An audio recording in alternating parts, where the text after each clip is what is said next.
centrale éolienne ou aérogénérateur produit de l'électricité grâce à la force du vent. Une source d'énergie renouvelable, inépuisable et gratuite. Il existe deux grands types d'installations, le parc terrestre et le parc implanté en mer à plusieurs kilomètres au large des côtes.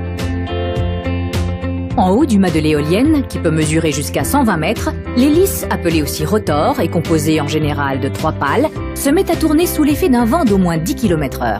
La nacelle sur laquelle elle est fixée s'oriente automatiquement pour être toujours face au vent, et les pales pivotent pour capter un maximum de vent.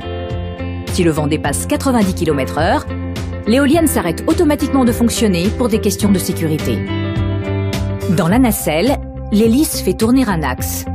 Sa vitesse de rotation n'étant pas suffisante pour générer de l'électricité, un multiplicateur augmente cette vitesse jusqu'à 1500 tours par minute et la transmet à un second axe qui fait à son tour tourner un alternateur.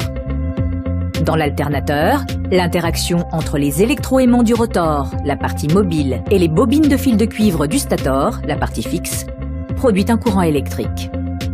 Un transformateur situé à l'intérieur du mât élève la tension de ce courant à 20 000 volts. L'électricité est ensuite acheminée par un câble souterrain ou sous-marin et sera à nouveau élevée à 225 000 ou 400 000 volts par un poste de transformation pour être transportée plus facilement dans les lignes à très haute tension du réseau. Régulièrement, tous les composants de l'éolienne sont surveillés, contrôlés et auscultés. L'électricité d'origine éolienne n'émet pas de gaz à effet de serre. Compte tenu de l'intermittence de sa production liée à la force du vent, elle est utilisée en complément d'autres sources d'énergie pour répondre aux besoins en électricité.